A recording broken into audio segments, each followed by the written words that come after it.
We are on part two of our four-part series that I've decided to just kind of keep with the name, What Aren't We Saying? And so each one of these sessions will be talking about some chunk of the high holidays that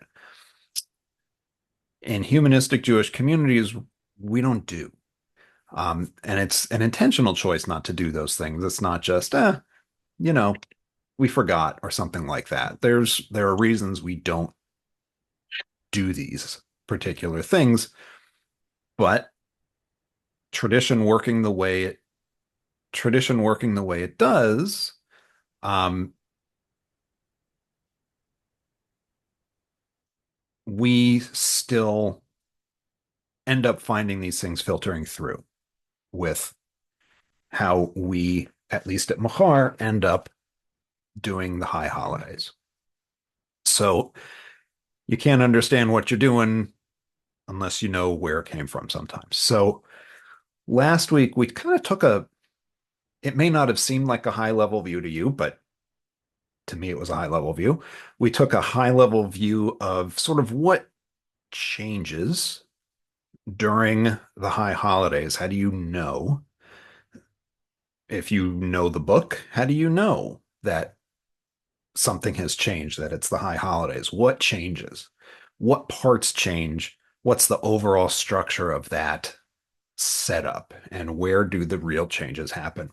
And we talked a little bit about um, some of the musical settings a little bit and things like that. And we will, in the next two sessions, we're really going to look at some stuff particularly from Yom Kippur, that we really don't do. And when we look at it, you'll right away know why we don't do them.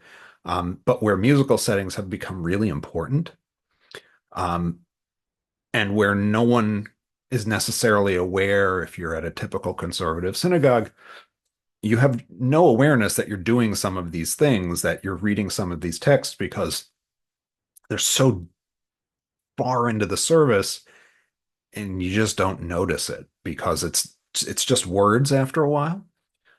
So we'll look more at those kinds of things. The next two sessions really look at Yom Kippur. Um, but last time we kind of looked at the structure of the traditional Shabbat morning Musaf Amidah, and we kind of compared it to Rosh Hashanah mornings Musaf Amidah, and we talked about what the rabbis thought was happening with the Amidah generally, right? What is Jewish prayer doing for them?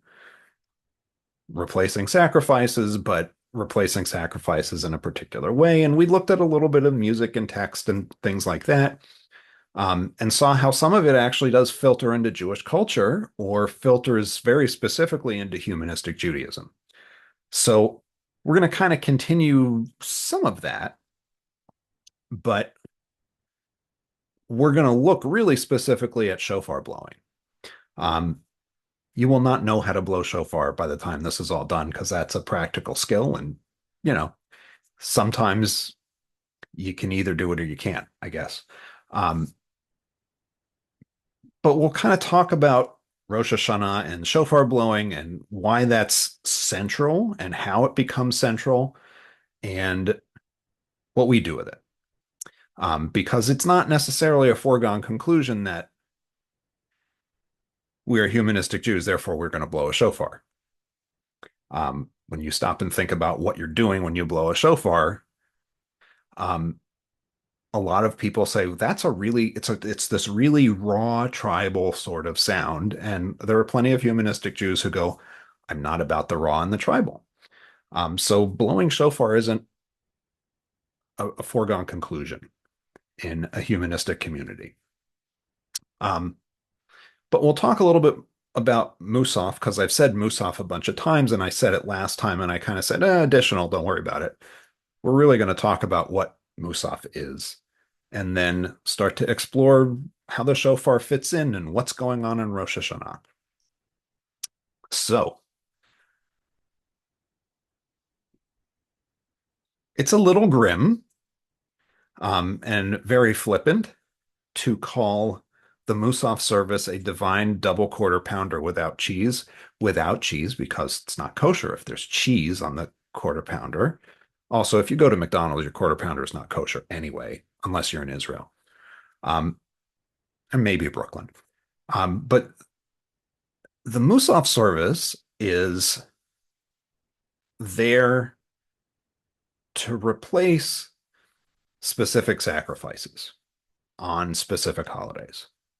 So it's the divine double quarter pounder with cheese. The rest of the week, there's just one hamburger patty, and now we have two. So, what Musaf means, just to start with, is additional. So, it comes from the Hebrew root Yud Samech Pei, which means to add or to augment. Um, and it means this in biblical Hebrew, and it means it in modern Hebrew that's kind of poetic and literary. It is not typically the way you would say addition in modern Hebrew. Um, so Musaf is the passive and means added on, right? So Musaf is an added on sacrifice or set of sacrifices that the Israelites offered on Shabbat and on other biblical holidays. So the biblical holidays are Rosh Hashanah, Yom Kippur, Sukkot, Passover, Shavuot, and Rosh Chodesh, which is the beginning of each new month. Plus Shabbat, you take all of those seven, those are the ones that have Musaf services. And the Musaf service is really like a little bit of framing, but then a whole other Amidah, right? So the Amidah we talked about last time is this standing prayer, really set of 19 blessings that on Shabbat or on holidays really gets transformed into seven blessings because you're not allowed to ask for stuff. And most of the Amidah is during the week is asking for stuff. Can't ask for stuff. The Musaf service just is like a little bit of framing and then a whole other Amidah. Because the Amidah is what replaces the animal sacrifices that would have happened in the temple. And so just like there would have been extra sacrifices on Rosh Hashanah or Yom Kippur or Shabbat or any of these other holidays, and the Torah says what you do. What are the extra sacrifices? It tells you what those are supposed to be. So rather than just not mark it in any way because we don't do sacrifices anymore, the rabbi said, okay, we put an extra Amidah. The extra Amidah, that's for the Musaf sacrifice, this extra sacrifice. The regular daily sacrifices are called Tamid. Tamid means always. So these are the always sacrifices. The Musaf is added on to the morning. In theory, it could be done in the afternoon, but nobody does it in the afternoon. It gets done in the morning. So what this looks like in a typical, say, Saturday morning Shabbat service is you have all of this prep stuff that happens. All kinds of blessings in the morning to mark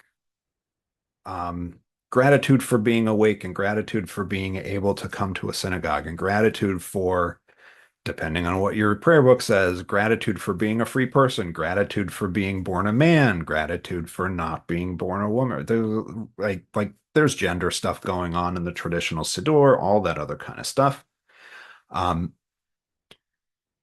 You get an Amidah, you get this sort of standing prayer.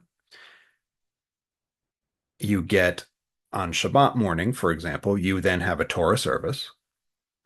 And then you have the Musaf service, and you get this extra Amidah, and then you get closing prayers. And if you go to a typical Reform synagogue, first of all, a lot of them don't do Saturday morning services like this, but if they do, you're talking 2.5 or 3 hours. Things are cut down. If you go to an Orthodox synagogue, it still might only be 2.5 or 3 hours, but that's because everybody knows what they're doing and they go through it very quickly and they kind of come together just to read Torah and everybody is running at their own pace the rest of the time. It's not unusual to be done in 2.5 to 3 hours. If you go to your typical neighborhood conservative synagogue, Addis, Israel, for example, you're going to be there for 5 hours because the conservative movement recognizes that people don't actually know how to go through this material on their own, typically when they belong to a conservative synagogue because they're not Orthodox. And so the conservative movement says, so the thing we have to do is say all of the stuff for you. If you don't know how to say it, we'll say it for you. You just got to be there. Sing along when you can, which means that everything gets said and a lot of it gets sung, and it's 5 hours and it's a long day. And the Musaf service makes it just a little bit longer. So that's what's when you see Musaf service, that's what it is. It's this extra stuff that gets added on. The deal with Rosh Hashanah and Yom Kippur, and I mentioned this a couple of weeks ago, is that on Rosh Hashanah and Yom Kippur, almost all of the changes, the really big changes, the changes that require a whole separate book just for Rosh Hashanah day, those changes almost all happen in the Musaf service because the Musaf service is how we know it's Rosh Hashanah, how we know it's a special holiday. There are other changes kind of hanging around in different places, but the Musaf service is the thing that changes the most because that's the holiday specific part of the service. And I showed you that the same three blessings that take up 2 pages in the typical Saturday morning service can take up 21 pages for Rosh Hashanah morning. And that's just the beginning of the Musaf service, right? It's a huge expansion of material. Um, so it's useful to keep that in mind, that that's what we're talking about is this small add-on on Shabbat. It's a small add-on on Rosh Chodesh, the new month. It's a small add-on. It's a few pages. They get dropped on. You move along with your day. For Rosh Hashanah and Yom Kippur, it's hundreds of pages. Just, doubles the size of a book very quickly. So it probably won't surprise you to find out that a lot of the shofar blowing that happens on Rosh Hashanah happens in the Musaf service. It doesn't all happen in the Musaf service, but most of it does. So we'll kind of see where pieces of shofar blowing fall because it does fall in other places and we should kind of know why. And we should also kind of know why we even blow shofar to start with. And I said, Musaf lets you know it's a biblical holiday, and this is replacing all of these sacrifices. And um, how many Amidah repetitions do you do in a day? It's typically two. On these holidays, there's three. The rabbis say that there's supposed to be an Amidah in the morning, the afternoon, and at night. So on your typical weekday, there's three. And they're pretty sure, it's not 100%, but they're pretty sure that you don't have to sing aloud the last one, the one that happens in the evening. But you probably should sing aloud in some way. If you're in a community with 10 or more people, you probably should sing the morning and the afternoon one. And the reason they think you should sing it is because this is sacrifices that could be seen with the naked eye when you were in the temple and there was a fixed time and all this other stuff. There's lots of rationale for it. And so if you have a Musaf service, you have a Musaf Amidah, this additional Amidah, that gets sung to. So again, we expand the size of the Musaf service for the holidays, and then you sing all of this stuff. You start to see how Yom Kippur, you just never leave. The typical conservative synagogue, there might be an hour's break in the day on Yom Kippur day, which They don't even want you to nap. Like, strictly speaking, you shouldn't nap. Napping feels good, don't nap. There's a whole lot of Yom Kippur that really is. Does that feel good? Don't do that on Yom Kippur. Just punish yourself a little bit, which is actually the point of the holiday as far as the Torah is concerned. So, we have this additional service and we have this additional singing that comes with this additional service. And if you didn't know anything else, you could see Musaf when you walked in the door and go, oh, there's some kind of holiday today. And look, blowing the shofar is part of it, right? Blowing the shofar is, for a lot of people, that's what Rosh Hashanah is all about. And if you don't hear the shofar blown, it's really disappointing. Which means that when Rosh Hashanah falls on Shabbat, that is a really disappointing Rosh Hashanah for a lot of people. Because if you're in a conservative synagogue or an Orthodox synagogue, they're not going to blow the shofar on Shabbat. Because you don't use musical instruments on Shabbat under traditional Jewish law. Orthodox synagogues follow traditional Jewish law as they understand it. Conservative synagogues will also tell you that they're following traditional Jewish law as they understand it. There's all kinds of things you could say about what's actually happening in any of those synagogues, but the common thread is a shofar is a musical instrument, and we don't play musical instruments on Shabbat. You know why we don't do that?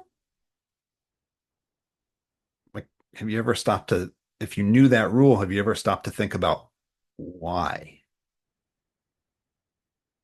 Why is it such a big deal when Reform synagogues start to have organs? Arlene, do you have a thought?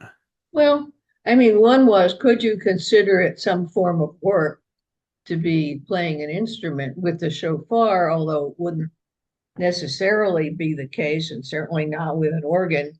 You can't carry anything to get it to the whatever Yeah, synagogue. yeah. So that's one piece of it, right? You're not supposed to carry things from public to private, private to public. And so maybe you're not supposed to carry a shofar at all. Um, there are ways around that particular rule about carrying, but Oh, also, and a roof. yeah, an eruv, right? So there are legal fictions that the rabbis create in order to enable you to carry a casserole to your neighbor's house. Because otherwise you can't do that. You can't, in theory, carry a baby from inside your house to outside your house unless we have some kind of legal structure that lets you do it. Um, I said the phrase legal fiction. Legal fiction just means we made some stuff up to enable something to happen that we think needs to happen. We're playing fast and loose with the actual letter of the law. And then what happens is the legal fiction becomes the letter of the law and gets very complicated. I have a whole book that is just about the rules of the Eruv, this imaginary boundary that gets created to enable public space to be treated like private space on certain holidays for Orthodox and some conservative Jews.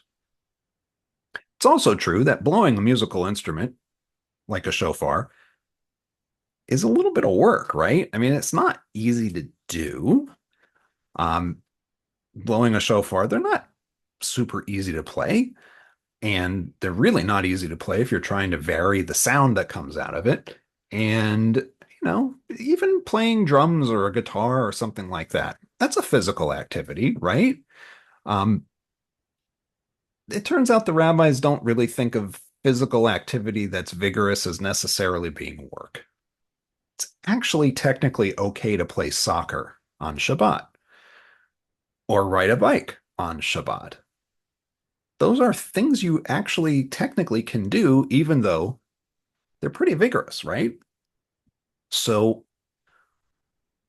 if that's true, then why don't we play musical instruments on Shabbat in the Orthodox world? Why is it such a big deal in conservative synagogues when the cantor plays guitar on Shabbat? What's the problem? It's related to work.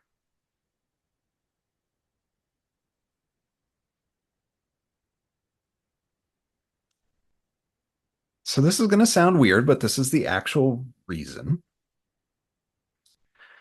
The rabbis are not actually of the mindset that playing a musical instrument is work. They don't think it is. And in fact, they kind of know that it can't be because the book of Psalms talks about musical instruments being played on Shabbat. Oh, Kathy says, my great grandfather was the organist at a conservative synagogue in Germany. All right. So the conservative movement in Germany is actually really fascinating because it's not our conservative movement. Um, it's actually sort of the founding bit that comes over to the US and becomes conservative Judaism as we know it, but they're not quite the same. And so it's a little more, interestingly, a little more liberal. The Hmm. conservative movement in Germany is at least, 100 years ago, for example, is more liberal than conservative Judaism we know now. Oh, that's really interesting. Thank you. Yeah, Okay. it's very Yeah, I don't it's know anything about them. yeah, it's a very interesting piece of Jewish history to look at. So the big Well, it's kind of problem. like how like the oh sorry. Oh no, go ahead. I was going to say I guess it's sort of like how the reform movement started out is very, very liberal and kind of went back in the other direction eventually. Oh yeah. And it's really interesting if you look at the history of the reform movement in Germany. So when we teach kind of the overall view of Jewish history, we tend to talk about Reform Judaism, as though it starts in like the mid 1800s and in the US in the late 1800s. The Reform movement in Germany actually starts right around 1810 and is wildly liberal compared to anything that Reform Judaism would ever look like to any of us today. They moved Shabbat to Sundays, straight up moved it. And they said, you know what? We're civilized people and Shabbat happens on Sunday because that's when our neighbors go to church. And so that's when we're going to have shul. Reform synagogues like talked about doing that in the United States, but it really never happened. In Germany in the 1810s and 1820s, serving shrimp at social occasions.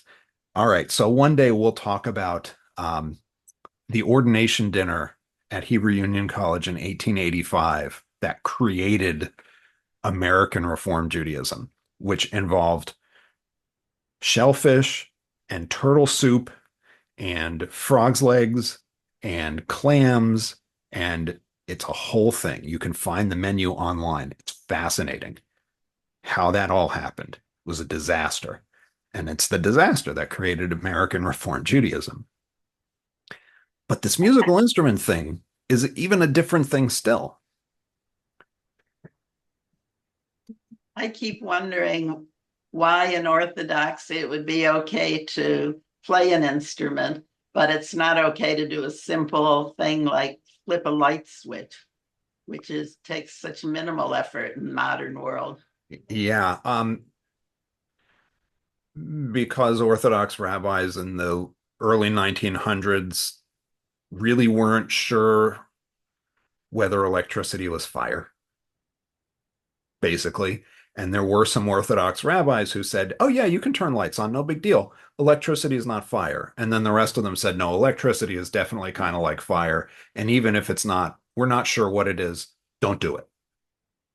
That is the Orthodox approach to Jewish law in a nutshell. We're not sure what it is. It must be bad. So I'm holding a guitar.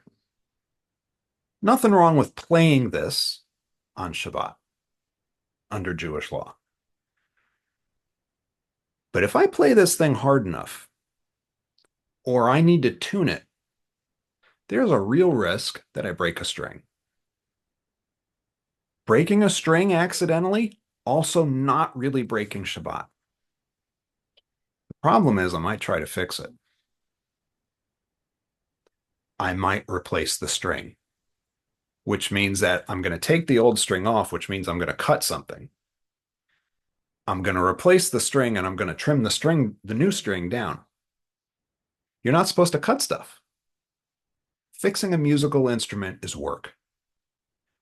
It's not that the rabbis don't want you playing guitar, it's that they don't want you fixing it when it breaks, which is why they don't want you to ride a bike, because riding the bike is not the problem. When the chain pops off and you try to put it back on, that's the problem. That's the work. It's the fixing. Then what about other musical instruments that would be less likely to have a broken string, a harmonica, a piano even? They are still worried about it. So with a shofar, would it be like they'd be afraid that you drop it, try to like put it back together or something? Yeah, that's a real worry. Huh. Because so you can damage a shofar and still have it be kosher, and you can try to fix it.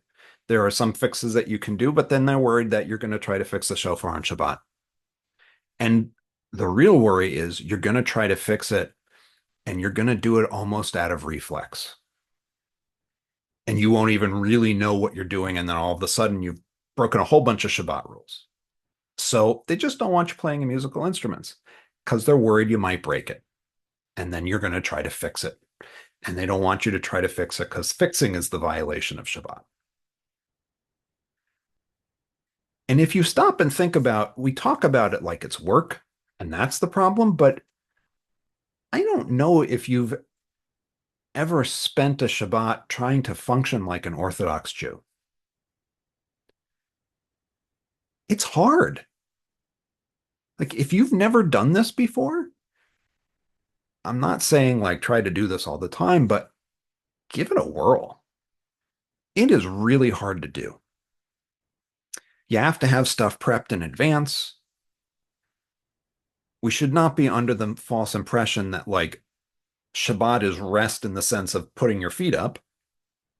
You're going to study Torah. You're going to do this. You're going to do that. Right? It's work. It's just not work that changes the world around you directly. And that's what work means for the rabbis. That's the stuff on Shabbat that you're not supposed to do.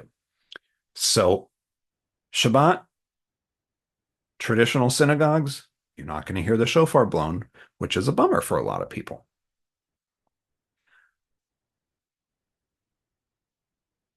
Which means that if you live in Israel and you belong to a community that only observes one day of Rosh Hashanah, and that day falls on Shabbat, you may not hear the shofar that year. It's just not going to happen. When you live in the diaspora and there's 2 days at some congregations, then you're going to hear it. But blowing the shofar is part of all of these really significant changes. Well, why do we even blow this thing? First of all, where do we get shofar horns from? But then why do we blow the shofar on Shabbat? Because it's not obvious that we're actually supposed to do that. We think it's obvious because, of course, that's what we do on Shabbat, but it's not obvious. And I'm going to show you why it's not obvious. Also, you don't use cow horns for shofars. Like, nobody uses cow horns. Everybody seems to agree on that. So, first of all, Rosh Hashanah isn't Rosh Hashanah. We call it Rosh Hashanah. The Torah does not call it that. Torah says that it's the 7th month, first day of the 7th month. That's what we call Rosh Hashanah. The Torah calls it Yom Truah, a day of alarm. The word Truah means alarm. So it's the day of sounding the alarm. And that's actually all the Torah says about Rosh Hashanah, other than suggesting that there are certain animals and this is the number of animals you sacrifice. Other than that, it doesn't say much about Rosh Hashanah. It calls it a day of alarm. The Jewish Publication Society translates this as commemorated with loud blasts. There are other translations that say a day of shouting or a holiday commemorated with trumpet blasts. All the Torah actually says is either Yom Teruah, a day of alarm, or Zichron Teruah, this Leviticus says Zichron Teruah, a remembrance of alarm. That's literally what that means. It does not say blow the shofar. Shofar is not there. In fact, blowing something isn't there. Remembering an alarm is what Leviticus says happens on Rosh Hashanah. That's the point of the day, a remembrance of alarm, a sacred occasion. Don't do any work. Bring a fire, which means bring a sacrifice. That's what's supposed to happen, according to the book of Leviticus, which is the book that tells the priests what to do. So that's a pretty good guide to what the biblical period thought Rosh Hashanah was about, and they didn't call it Rosh Hashanah. So that's Leviticus. The other place in the Torah it's mentioned is the book of Numbers. And it says, in the 7th month, on the first day of the month, there will be a sacred occasion. You shall not do any productive work. It will be a day of alarm, Yom Teruah, for you. Jewish Publication Society again translates it as a day when the horn is sounded. It doesn't say horn. It's not there. Hebrew word for horn is karen. Karen. Karen is not in this text in Hebrew anywhere. Blowing is not anywhere. None of that stuff that we do is actually literally in the verses that tell us what happens in the biblical period on Rosh Hashanah. And yet we think that the defining feature of Rosh Hashanah is blowing the shofar. So how do we get that?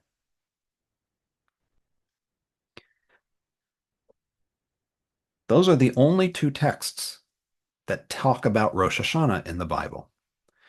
There is maybe one more, maybe, and it's not in the Torah. It's in the book of Ezekiel. So Ezekiel is one of the latter prophets and is one of the major prophets because it's a big book. Major prophet, big book. Ezekiel's 40 odd chapters long. This is chapter 40. And Ezekiel says, in the 25th year of our exile, at the beginning of the year, Barosh Hashanah, that definitely means beginning of the year. On 25th year of our exile, at the beginning of the year, on the 10th day of the month, on the 14th year after the attack on the city, in the middle of this day, the hand of Yahweh was upon me and brought me there. Okay. First, you can't make psychiatric diagnoses based on 2,600-year-old books. However, Ezekiel was definitely an unusual guy. Multiple visions of the divine chariot, angels that have 4 faces and their feet are wheels and they move around and they can turn without their faces turning. They just kind of move around like in place almost. The faces are animal heads. They're not human faces. Here he says that he was actually moved physically from being in exile in Babylon, modern day Iraq. He was moved from Iraq to the temple in Jerusalem, which didn't exist anymore, to be brought to the middle of the city to see the temple. And he says it happens at the beginning of the year, Barosh Hashanah, on the 10th day of the month. It's the 10th day of the month around Rosh Hashanah. Rosh Hashanah is the first day of the month. What's the 10th day of the month? Yom Kippur, right? Yeah, it's Yom Kippur. So he's not saying on Rosh Hashanah, I was taken to Jerusalem. He says, the year rolled over, and on the 10th day of that month, I got schlepped to Jerusalem again.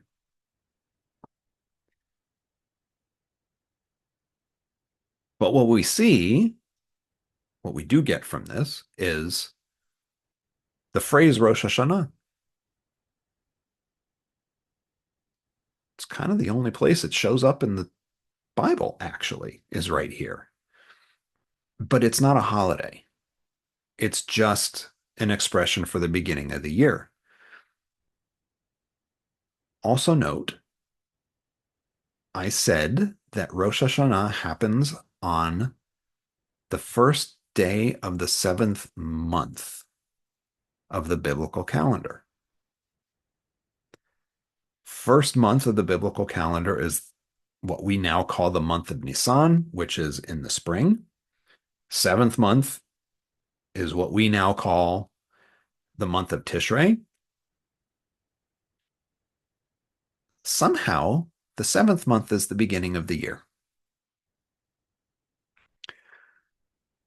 And that is entirely the result of Jews going into exile and adopting a non-Jewish calendar and following that pattern, starting to identify multiple New Years. So Rosh Hashanah that we know now is, the rabbis say, when the world was created, and is a time when we acknowledge they would say is the time when humans acknowledge God's rule. And so that's what Rosh Hashanah is actually about. And this is kind of when that name starts to get associated with this time of year.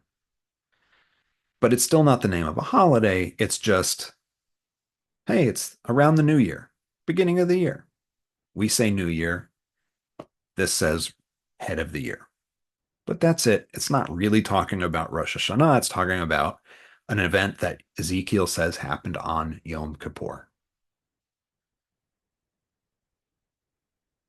We don't have any other mentions of Rosh Hashanah. We don't even have any other mentions of the phrase Rosh Hashanah. The word shofar is nowhere to be found in connection with Rosh Hashanah. It's not there. The word alarm is there. But nothing says blow the shofar. Nothing says blow a horn. Shofar is a word in Hebrew. Horn is a word in Hebrew. Neither of them are used in connection with what we now call Rosh Hashanah. So where did this come from? Right? Legitimately, we should ask, how did we get to this point where we're blowing trumpets when the Torah doesn't really say anything about that at all? And the answer is, so you may have heard the term midrash before. And like in 2020, 2021, I did some of these where we talked about midrash. And I said midrash is sort of the interpretation of the text of the Bible. Midrash halacha is interpreting the text of the Bible to derive rules of law. And in Leviticus 25:9, it says that on Yom Kippur, you shall blow the horn of alarm, shofar hatruah, in the 7th month on the 10th day of the month. That's Yom Kippur. You shall blow the horn all throughout your land. And the rabbis go, hey, truah, alarm. When the Torah says truah, it must mean blowing the shofar. They grabbed a word, they looked at another word, they said, this is what the word means. in this context. So Kathy says, were horns used to sound alarms in those days? Yep. Yeah. People didn't run around with alarm clocks. Those didn't exist.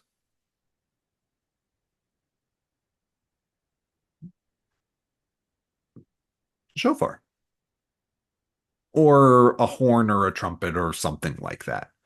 But the rabbis decide it's got to be a shofar because that's what it says in Leviticus 25:9, and they have this kind of interpretive principle that you take words that are the same in multiple spots and you try to read them together to figure out when the rule's not clear here, but it's kind of clear over here. Maybe we can take the rule from over there and see if it fits based on the words we're using. And they go, this is great. It works. So when news was spread from town to town, was a horn used? That depends. It depends on the news. If it was an attack, like a military attack, probably the shofar was used. And there were probably patterns that were used to let people know an invading force is coming. It seems to be of this kind of size. Yep. Shofar was probably used for that. And it's faster than having somebody get on a horse and ride or try to run on foot. The rabbis are very clear about how they thought people knew it was a new month. And they said that the way that worked was if you've seen the Lord of the Rings movies, you've actually seen this work. There's a scene where messages are being conveyed across the land in Lord of the Rings, and what happens is that there are these huge braziers with firewood in them, and they light the fire, and you get this big fire, and you get smoke, fires on the mountaintops, and then the next guy in line sees smoke rising, sees the fire, lights his fire, and then the next person sees it. And that's how, the rabbi said, we knew it was a new month. Because one person would sight the new moon and he'd light the fire, and the other people would see it and they would light their fires, and it would go in a chain across the land. And that's how we knew it was a new day. And that's how we knew it was a new month. Lighting fires on mountaintops. So it depends on what the signal is. If you just need to say it's the new month, we can just light fires on mountaintops. If we need to say how big an invading force is, but we don't want to give away that we know how big it is, or we don't think we can get to the next place in time, take out a shofar, blow it in a particular pattern. So the rabbis say on Rosh Hashanah, how do we know that we blow the shofar? Scripture says on the 7th month. Since Scripture didn't need to say on the 7th month. Raise your hand if you understand what I just said. Nope. Yeah, what's happening here? The part about the month thing is a little confusing because that month might not be what we think of as the 7th month now. And we're talking about 25 years from the day that whatever happened that month. Gets confusing. Yeah, this is kind of confusing, right? On Rosh Hashanah, how do I know we blow the shofar? And the answer to that question is Scripture says on the 7th month. Because it didn't need to say on the 7th month. Okay. Buckle your seatbelt a little bit. Or your mental seatbelt anyway. The rabbis read the Bible in a way that's really unfamiliar to us until you spend a lot of time studying how the rabbis read the Bible, and then it becomes pretty familiar, and then it makes sense. So here's what they're saying.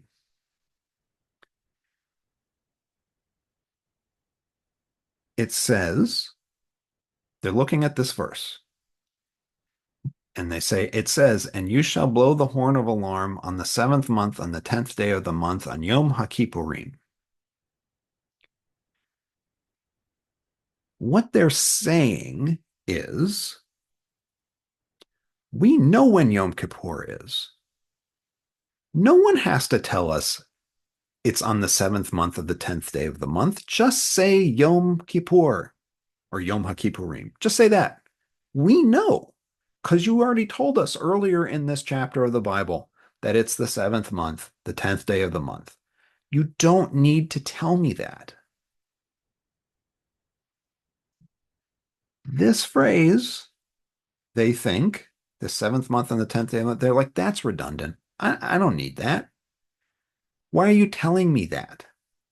Why is this phrase there? And what the rabbis say is the phrase is there to get you to understand that when we say on the 7th month and we're talking about the word alarm, it means Rosh Hashanah too.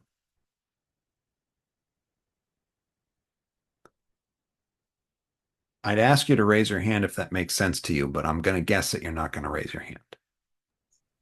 Maybe slightly more than it did before, but only slightly. Only slightly more. Okay. But why is the 7th month the first month? Why is the And 7th not month the first? the new year? Okay. So why is the 7th month the new year all of a sudden? Right. Yeah. So when the Jews were put into when the Israelites in the south, who are the Judahites, who you'll notice that Judah and Jew sound kind of similar. When the Jews who were in the south were sent into exile, they landed in Babylon. And Babylon had two holidays, each of which they thought was a new year. One of them happened in the spring and one of them happened in the fall. They were New Year's for different things. So the New Year in the spring was the New Year of Kings. So when you were counting the number of years of a king's reign, you didn't do it from the date on which the king became king. You did it based on the number of springs that king had gotten through. And so you reset the year. It's the first year, it's the second year, it's the third year, it's the fourth year. You just kind of did it on the first day of the month that we now call Nisan, which is the first day, which is the first month of the biblical calendar. And then they had a fall new year. And the fall new year marks when you gather food. So it's the beginning, or really the end, but the beginning of a new agricultural cycle. That's the 7th month. That's a different new year. So there's a new year for kings and there's a new year for food. And the new year for food is the 7th month. So when Jews find themselves in this civilization that has two New Years, they look at their own holiday calendar and they go, oh, well, we've got one in the spring, in the first month. Passover. Great. No big deal. We got it. Easy. But they have this other New Year. These Babylonians have this other Rosh Hashanah. They have this other New Year, and it happens to coincide with our harvest period. And it also happens to coincide with this holiday when we blow the shofar that we call Yom Teruah, the day of alarm. They call it a new year. Maybe there's more than one new year. I mean, that's the thought process. And so they go, new year. It's Rosh Hashanah. It's a different Rosh Hashanah. And by the time we get to 2nd century CE, so about 200 years after the life of the period of time that would be the life of Jesus. We get to around 200 years after that. The rabbis have decided that there are 4 New Years. So there's the one that's in the spring, the one for kings, which is also Passover, and then there's the one in the fall that is the agricultural New Year. And then there is one that's a month before that, that is a tax day on animals. And then there's the one that we call Tu B'Shvat, the 15th day of the month of Shvat, which is like in the dead of winter, or at least here it's the dead of winter. And that's also a tax day on fruit trees. So there are multiple New Years. By the time we get to the rabbis, we've got 4 New Years, and all bets are off. And you've got all these different New Years running around. And so Rosh Hashanah, the beginning of the year, that phrase gets tied really specifically to this holiday at the beginning of the seventh month.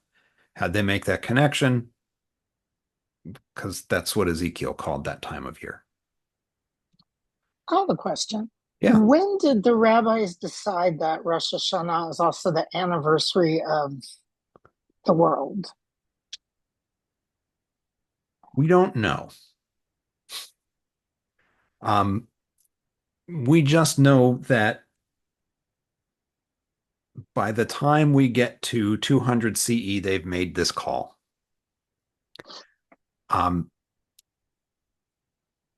It's really helpful when you study the ancient world, which is what we're doing when we talk about this stuff.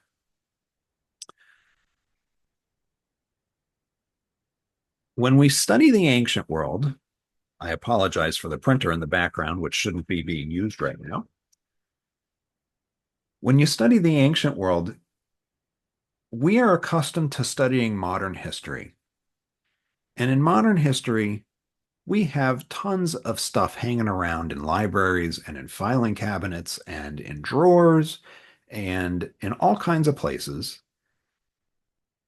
We just have volumes of material. We have so much material that a lot of the material that we have that could be historically significant is junk.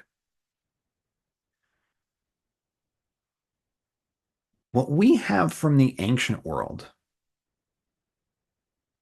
is a minuscule fraction of just the stuff that we have about like World War I. The entire ancient world, all the Roman stuff, all the Greek stuff, all the stuff that happened in India, all the stuff that happened in China, all the stuff that happened in Central America, the entire ancient world, all of that literature fits on part of a floor of a library. There's not that much, which means that we have huge holes in our knowledge. Maybe people wrote down this process, but then they lost the texts. You know, we talk about the people go, oh, if only the library in Alexandria hadn't burned down. Okay, first of all, there were multiple fires in this library. It wasn't just one. Maybe if we hadn't lost the Library of Alexandria, we'd know more. But we're not talking about fundamentally literate civilizations anyway.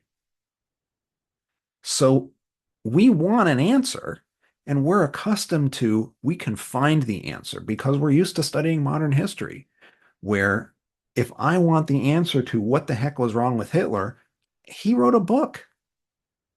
I can pick it up off the shelf and try to figure out what's wrong with him. Or when I want to know, do I have paper proof of a thing that happened during the Holocaust? You probably do. We may have photographs, we may have movies, we may have letters, we may have memoirs, we may have 85 different documents that describe a thing that happened. In the ancient world, we may not have a single scrap of parchment. So we don't know. We just know that we get to 200 and all of a sudden the rabbis live in a world where this is already the case. They don't actually tell us how they got there. We don't have any record of how they got there.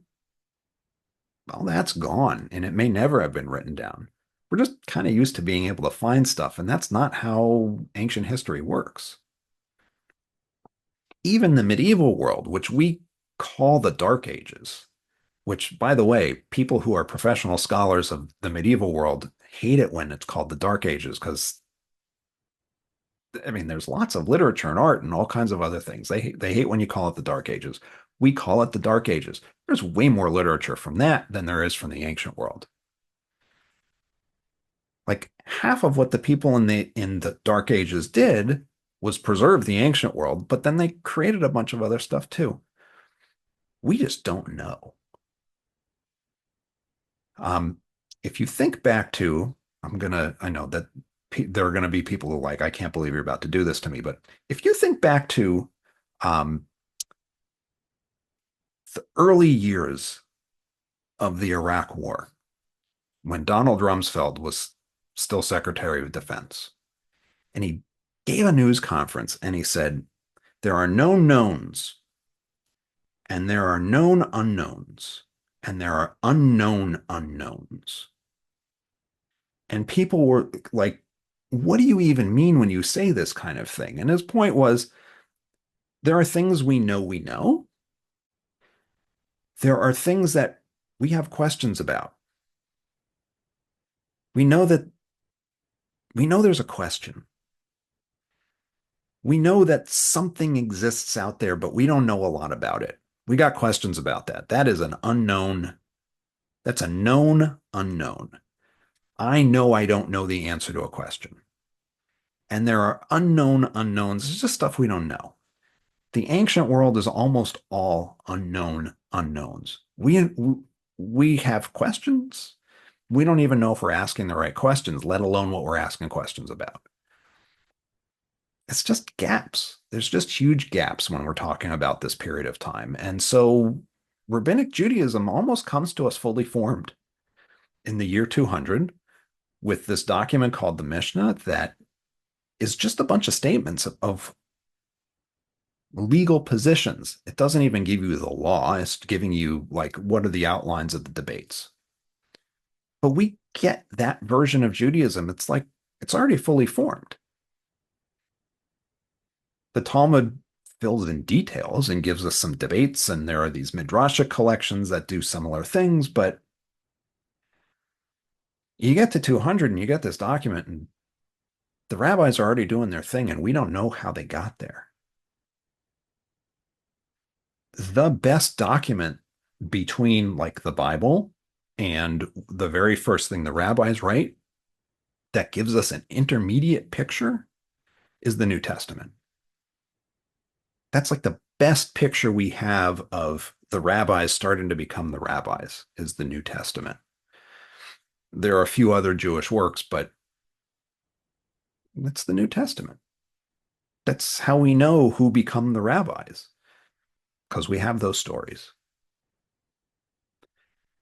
That's how bad the gaps are.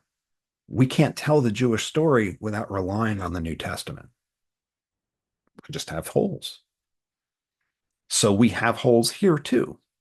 And the rabbis are trying to kind of fill the gap, and they kind of go, well, okay, so we've got this text that says seventh month, and we can have this other text that says seventh month, and we didn't need to be told that Yom Kippur was on the seventh month. So in the rabbis' world, you have this thing, this verse that says on the seventh month, and they go, but I didn't need you to tell me that Yom Kippur was on the seventh month. So when the rabbis see that, they go, oh, the text is redundant. But the rabbis don't think the text can be redundant because the text is perfect because God wrote it. So if God wrote the text and it's perfect, and I don't need the words, the seventh month, to tell me when Yom Kippur is, that phrase has to be doing something else. And they decide that what the phrase is doing is flagging for us that this thing that you do on Yom Kippur, blowing the horn of alarm, that happens all through the seventh month, anytime you see alarm. That's what we mean when we see Teruah, it means blow shofar. even though it doesn't say shofar there. This is 100% a thing that makes sense to me, and probably maybe 5% a thing that makes sense to you. And it makes total sense to me because I spent years figuring out how to read these guys. So it makes total sense to me.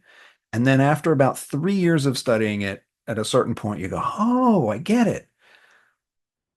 So I read it, and right away I knew what was going on. And you read it and you went, why are they talking about the seventh month over and over again? What's the problem? I don't even understand what they're saying. Welcome to the rabbis. It's just confusing, right? But this is how they get there, right? This is one of the times when we can actually see how they got an answer, as they said, oh, seventh month, Truah, got it. Anytime we see Truah on the seventh month, that means blow the shofar. There's only one other time other than Yom Kippur that it talks about it. Happens to be Rosh Hashanah.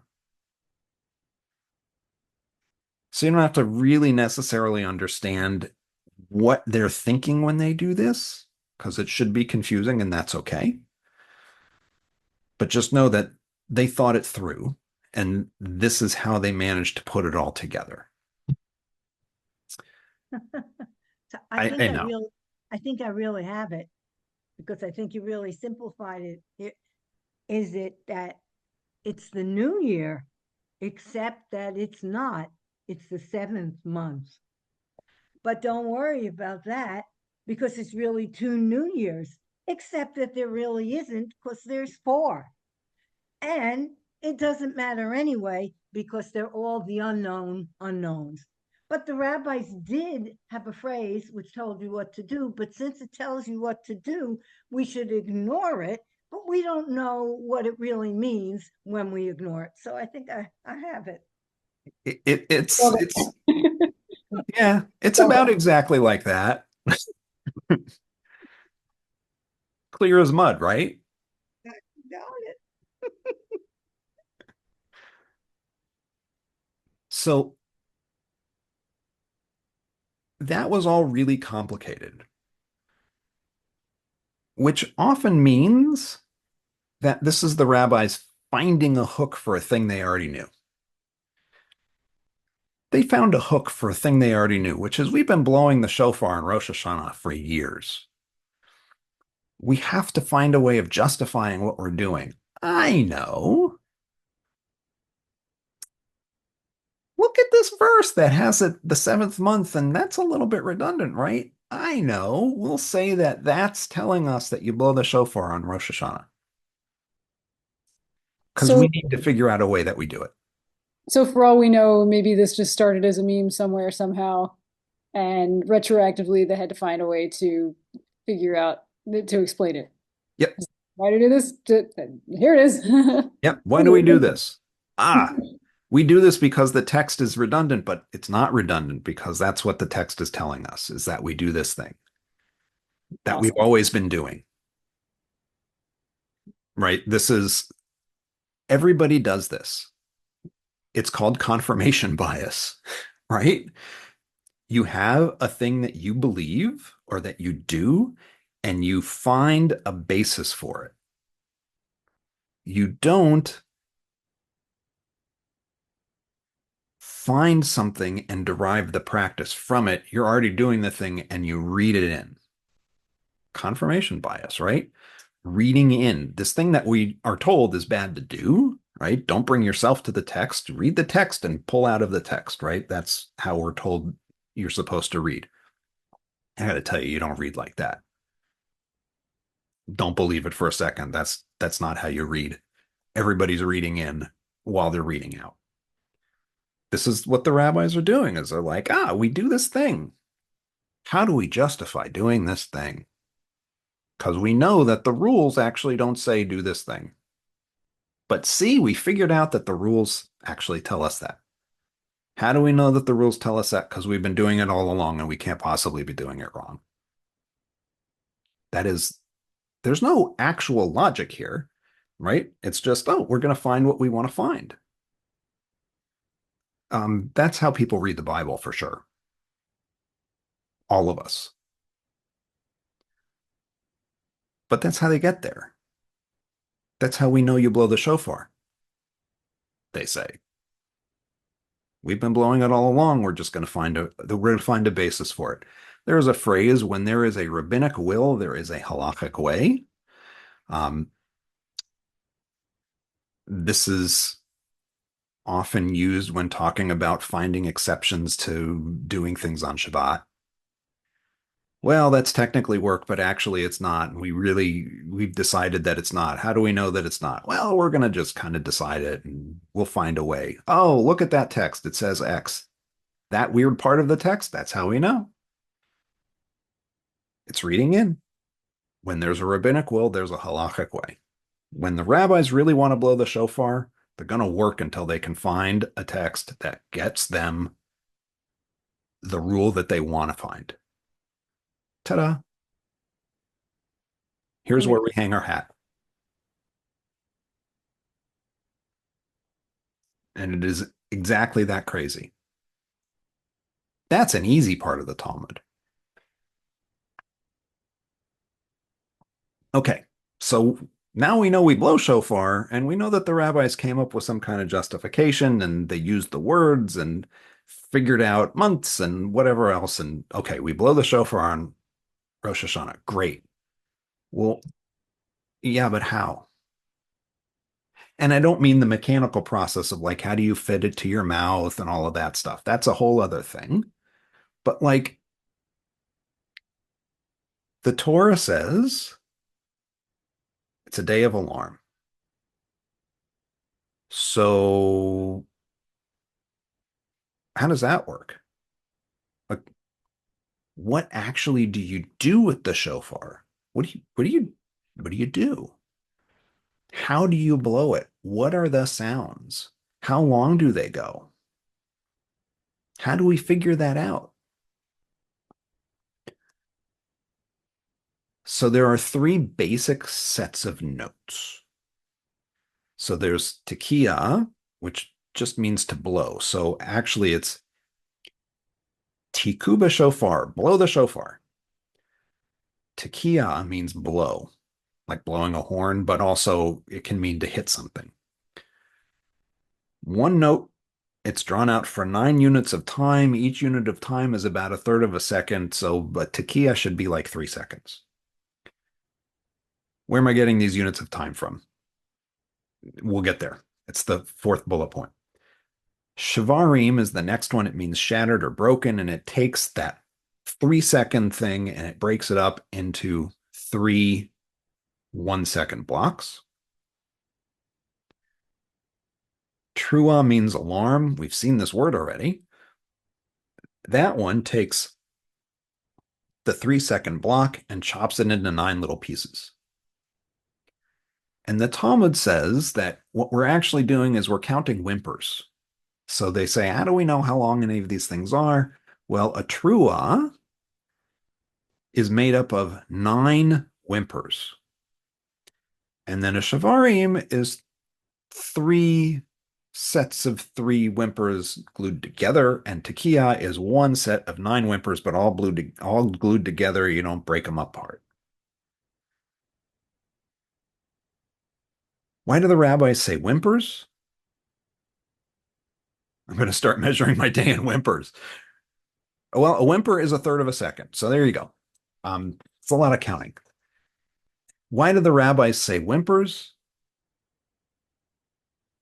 They don't have this.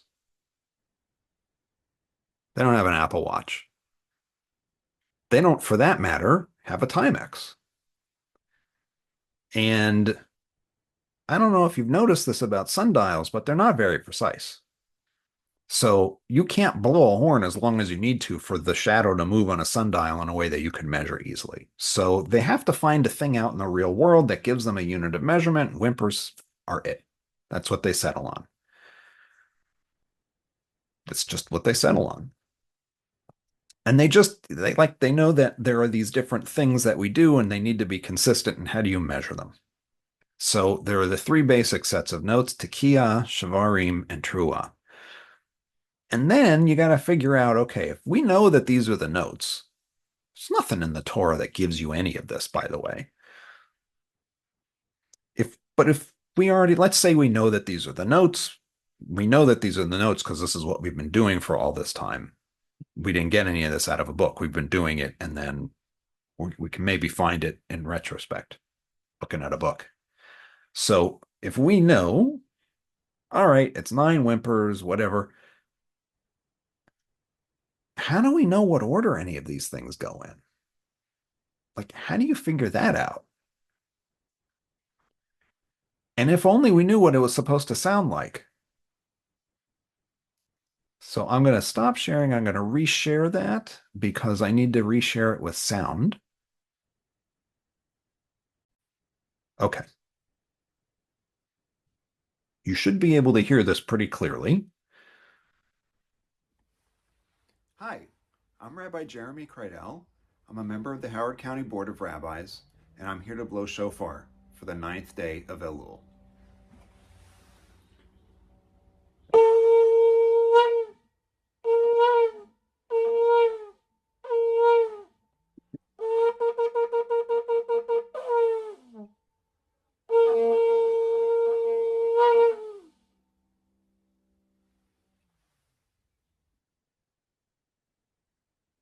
So my wife works for Temple Isaiah here in Howard County, and she said, "Hey, do you want to blow shofar for us? We're doing shofar blowing every day of Elul. We're going to post a video." And I kind of like, if you can't find anybody, fine. I guess I couldn't find anybody, so I had to record this last week.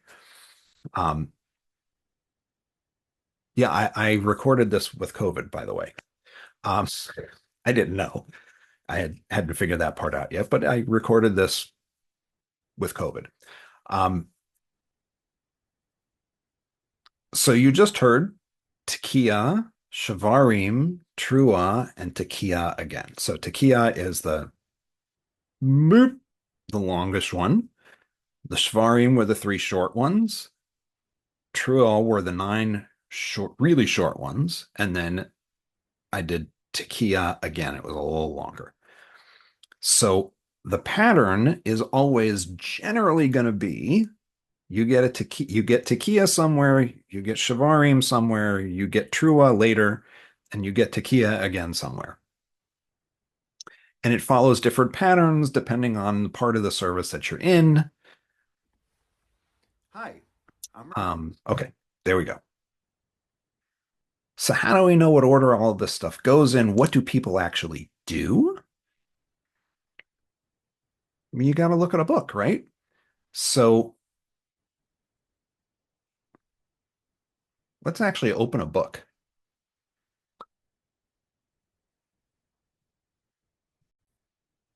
Okay.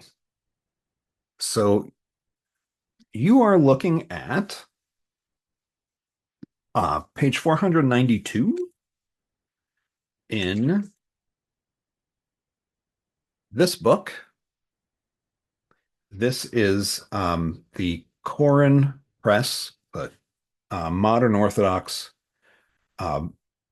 publisher that's headquartered in Jerusalem, but also does a lot of English language stuff. So this is their Rosh Hashanah Machzor, the Rosh Hashanah prayer book. If you've heard of Lord Rabbi Jonathan Sacks, he is the translator and commenter on this book. And this is the first chunk of shofar blowing on the first day of Rosh Hashanah. And it happens to fall during the Torah service. So I said mostly it happens in Musaf, but sometimes it happens elsewhere. You start with the Torah service and then you kind of do it again. So there's all of this stuff that comes up front. So Psalm 47, and then there's this paragraph that the person who blows the shofar has this whole separate prayer that they say. This is Orthodox, okay? And then we keep going, and then some of these guys add another paragraph, and then the congregation and the shofar blower are going to trade lines. That's what's going on in this section. So there's this whole other prayer. And then the shofar blower says this last line, and then Baruch atah Adonai Eloheinu melech haolam asher kitshanu b'mitzvotav v'tzivanu lishmoa kol shofar. Blessed are you, blah, blah, blah, blah, blah, who commanded us to hear the sound of the shofar. The commandment is not that you blow the shofar. The commandment is that you hear the shofar. And then this is the first time you're going to have fulfilled the commandment of hearing the shofar on Rosh Hashanah. And so we have Baruch atah Adonai Eloheinu melech haolam shehecheyanu v'kiyamanu v'higiyanu lazman hazeh, because it's the first time you're doing it this year.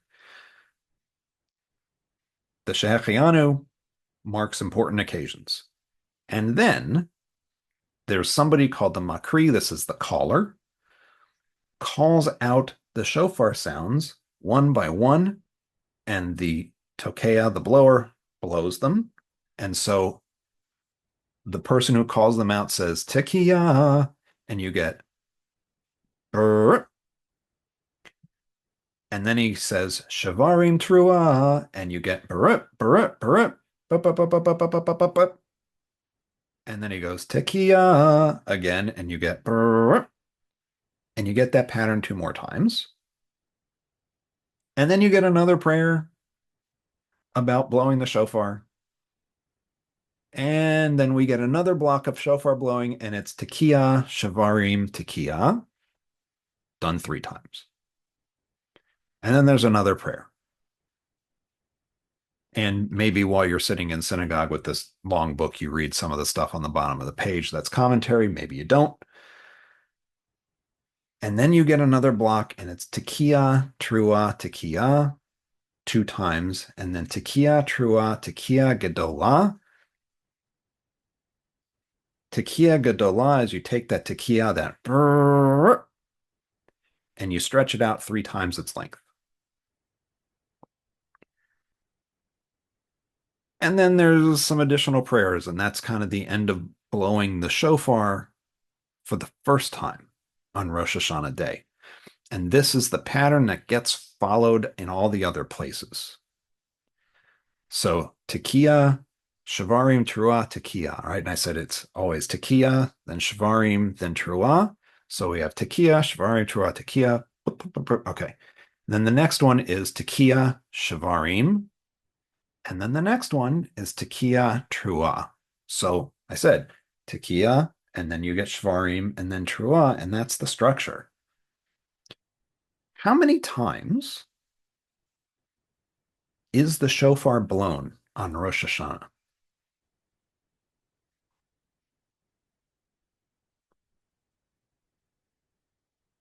Anybody ever told you how many times the shofar gets blown on Rosh Hashanah day?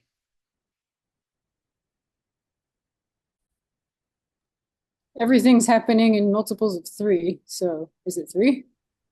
Yes. So you would think, it's reasonable to think that it must be a multiple of 3, right?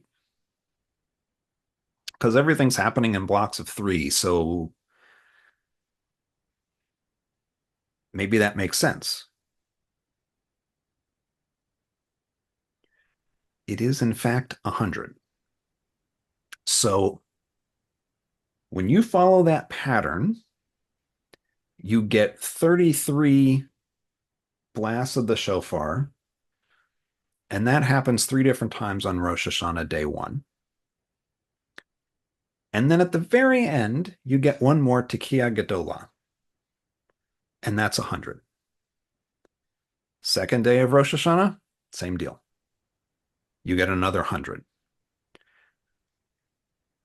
So it's not that every single time there's some kind of a toot, that's a note, but it's tekiah, that's 1. Shavarim, the whole block, that's 2. So this shows up, this pattern shows up in 3 places, actually 4 places. So the end of the Torah service, that was what we were just looking at in one big chunk. And then there is a section of the Musaf Amidah, right? The special Amidah that's specific to Rosh Hashanah or other biblical holidays, where that pattern, Tekiah, Shvarim, Teruah, Tekiah, happens in a block, and then Tekiah, Shvarim, Tekiah 3 times over happens in a block, and then Tekiah, Teruah, Tekiah ended with Tekiah Gedolah happens in a third block. And it happens in these sections, Malchiot, Zichronot, and Shofarot. Yom Kippur is about God's king. Rosh Hashanah is about God's kingship, Malchiot. Zichronot, Truah, remembrance. And Shofarot, blowing shofars, Truah.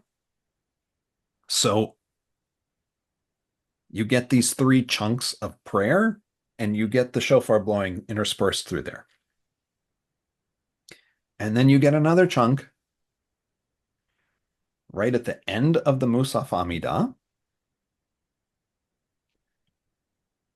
There are multiple Kaddishes happening throughout this, right? We talked about Mourner's Kaddish, and there's also Kaddish Shalem, which is like Kaddishes are always just kind of coming in and chopping up pieces of the service. They're telling you, oh, transitioning, transitioning, transitioning. That's what it's doing. There's another one, and another big chunk of blowing the shofar. And by the time you're done, you get 100. So if we go pull up more books, because there's always more books. Here we go. So this is not what I wanted to give you. Hold on a second. There's the other I one. have a quick question. Yeah. So actually, this was the first I hear about an actual prescribed length for Tekiah Gedolah. Oh, yeah. Because, I grew up in a Reconstructionist synagogue, and it was a matter of pride for whoever was blowing for them to just hold it for however long they could hold their breath. Yeah, it becomes a contest, right? So this is the Orthodox world, right? These rules, the strict sets of rules, this is the Orthodox world. If you want to hear it done kind of the Orthodox way, but online, if you go find Sixth and I Synagogue's Rosh Hashanah service, their live stream from last year, their shofar blower follows the rules exactly. What ends up happening is people just get really impressed that you can blow a shofar. And then it becomes, all right, let's see how long you can hold that note. Let's see how good you are. And if you are a teenager and you can do that, people are just blown away and they want you to blow shofar year after year after year after year. No, we don't care that there's like a real expert here. No, no, no. We got a teenager who plays trumpet in the band, and that kid can blow the shofar and hold that note for forever. Have him play it again. That's what actually happens, because the more you put what happens during services at the front of the room on a bima, which is just a stage, the more all of that is performance. And the less it is focused on, okay, we think we are commanded to do XYZ thing, so let's do the commandment exactly right. That's where the showmanship starts to come in, is you start to make the commandments less important, and the performance piece comes out a little bit more. I am not, by the way, saying that that's a bad trade-off. What I'm saying is, in the Orthodox world, there isn't the focus on how good is the shofar blower, and there's a big focus on how good of a person is the shofar blower. We want him to follow all the rules. Whereas at Mahar, at a Reform synagogue, at many conservative synagogues, it's not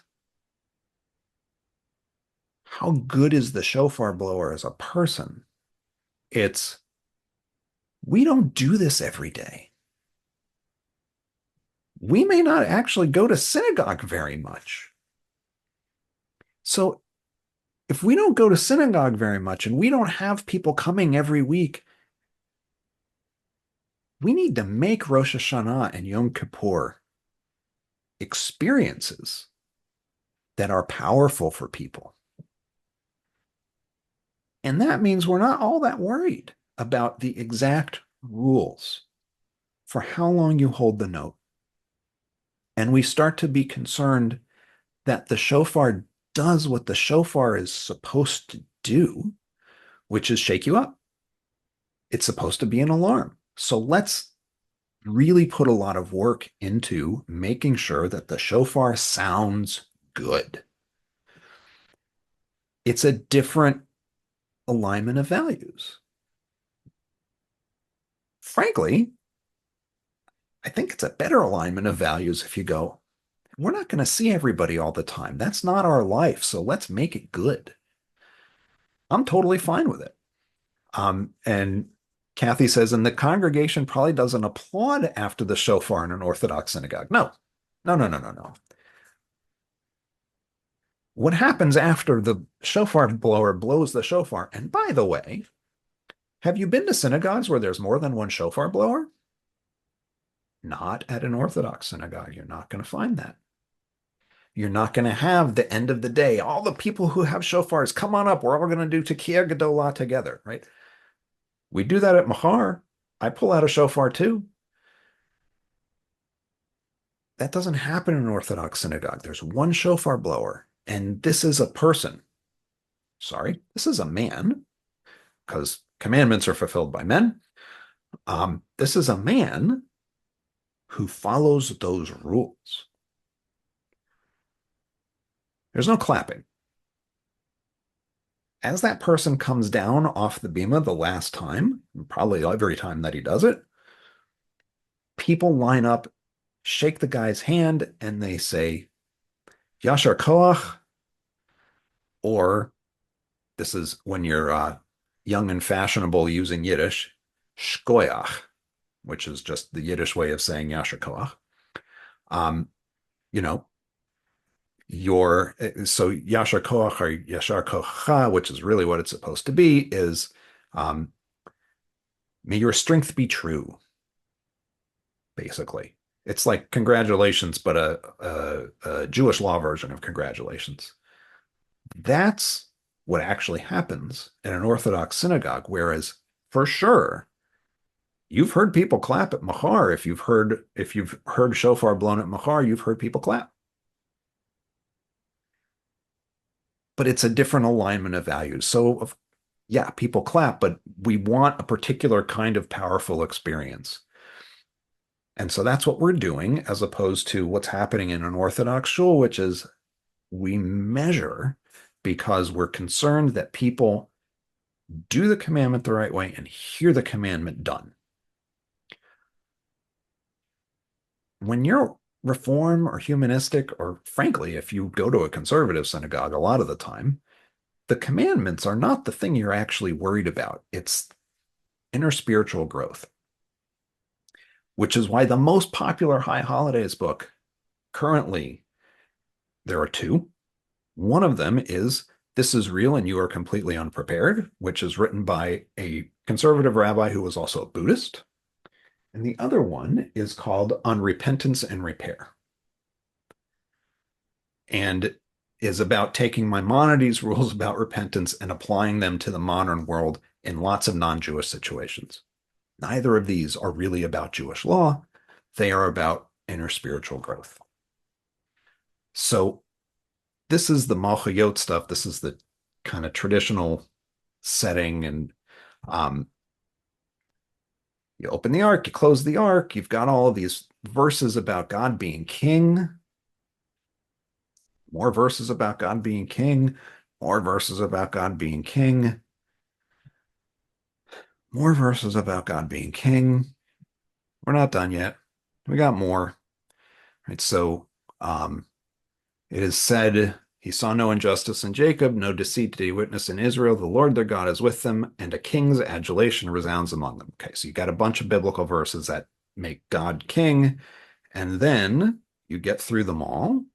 You say another prayer, more verses, you get the prophets and whatever else. And then finally, Tekiah, Shavarim, Teruah, Tekiah. And you get this pattern again. And we're going to do it several more times, right? That's what's in the book. We're not going to look at the Orthodox book anymore because we want to ask the question, what are we doing at Mahar? Because, I mean, what are we doing? What do we think we're doing?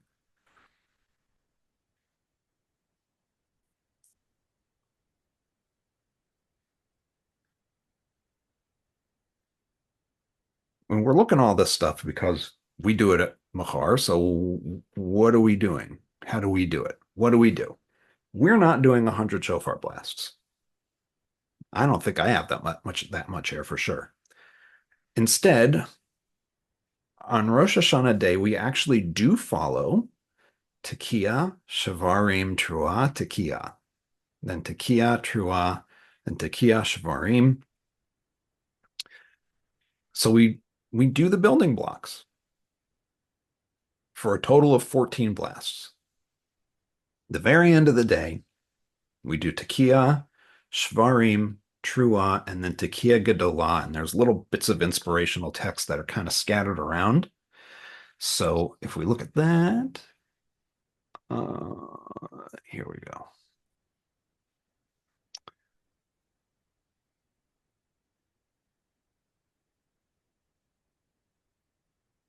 So this is our whole Rosh Hashanah day service.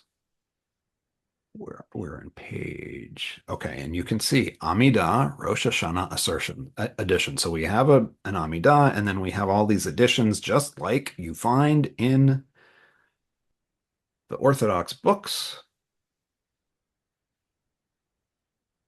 And eventually, we keep going. We have our little shofar service. And you can see we're blowing shofar, we're following the pattern generally. And then you get to the end of the service, and we have blow the shofar, proclaim our search for understanding and healing, Tekiah. Blow the shofar, proclaim our struggle for equity and freedom, Shavarim. Blow the shofar, proclaim our commitment to peace and the planet, Teruah, right? We're actually taking the shofar and saying, this is what we mean when we blow the shofar, which is not what happens during an Orthodox service. You just get like, oh, we've said all these verses. Big block of blowing the shofar. And then we get to the end.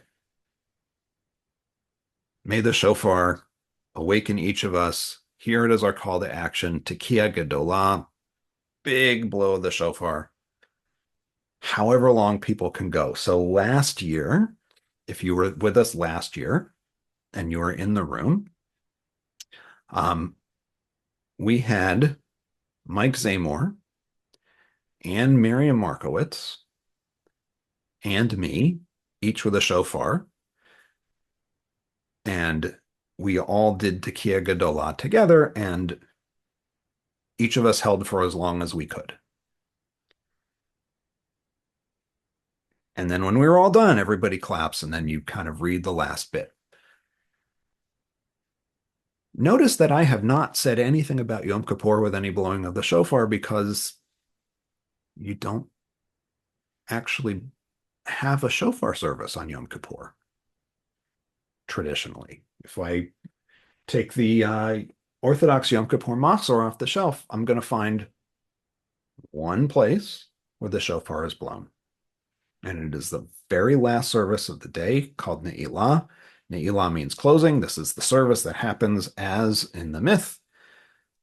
The gates of repentance are coming to a close at the end of Yom Kippur. The gates are shutting, and the idea is keep the gates open just a little longer to get just a little bit more prayer and repentance through that gate.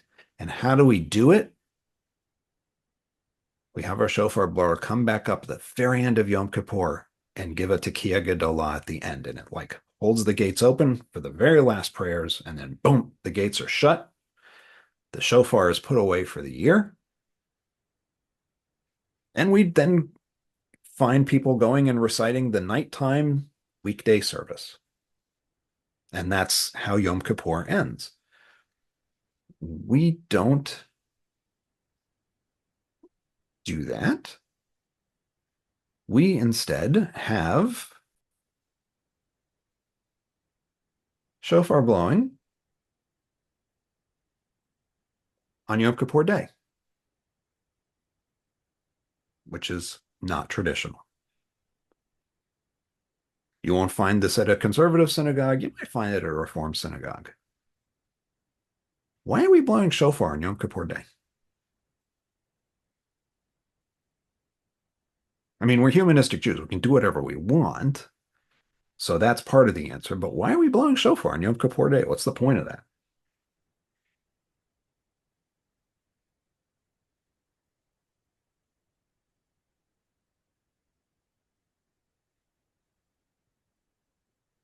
Other than my predecessor wrote this section of the Yom Kippur service and I kept it pretty much intact. But she had an idea in mind too.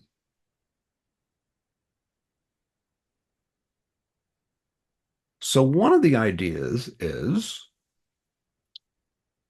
maybe you only come to Yom Kippur. You work and you just can't come on Rosh Hashanah. I kind of want to make sure you get a chance to hear the shofar that year, because that is like, for a lot of people, that is an emotionally affecting thing that we do. So, all right, we'll blow the shofar on Yom Kippur. We'll do that. We're not going to make it the centerpiece in the same way that it is for Rosh Hashanah, because it's not the centerpiece of Yom Kippur the way it is for Rosh Hashanah. The entire point of Rosh Hashanah in the Torah, it turns out, is to blow the shofar, because Rosh Hashanah is a warm up for Yom Kippur. That's how it works in the Torah. So we have shofar blowing in here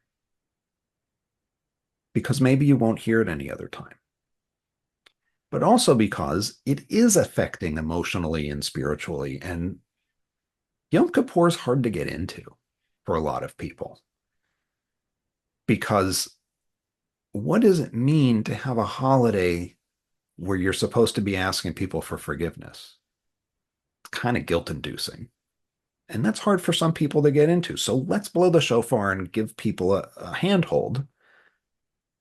This doesn't have to be about me being bad. This could be about me being better, right? And that's kind of what we want the shofar to do, is bring focus to the task for today, right? That's kind of what we're looking for. So we blow shofar on Yom Kippur, and it's not long, right? We do Tekiah, Shavarim, Trua, and then the whole gang again.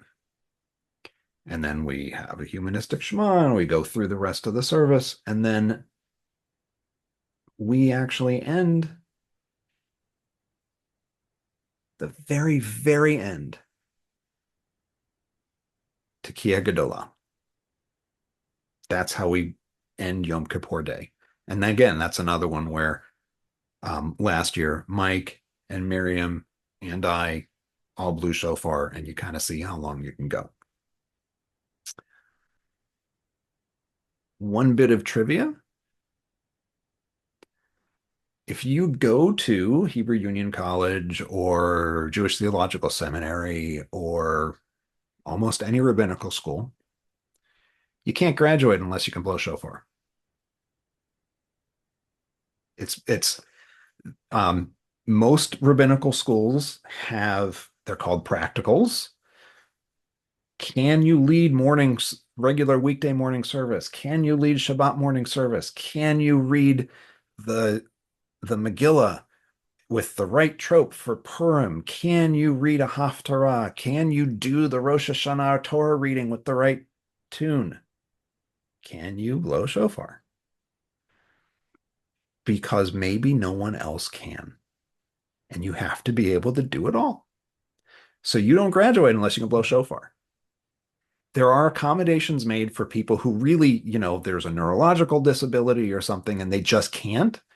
Of course, they're not going to keep somebody from graduating because of a disability, but if you can do it, you have to do it to graduate. I did not have to be able to do it to graduate from the institute, but I also knew that I had to be able to do it, so I figured out how to do it. But most rabbinical schools, you're not done until you can do that. It's usually tested like the first year because they know that the fall of your second year, you're probably going to be the student rabbi someplace where you're going to be leading high holiday services. You got to be able to blow the horn because maybe they don't have anybody. So that's not everything about blowing shofar, but that's enough about blowing shofar for tonight because, like, in 2 weeks, you're going to get to hear it.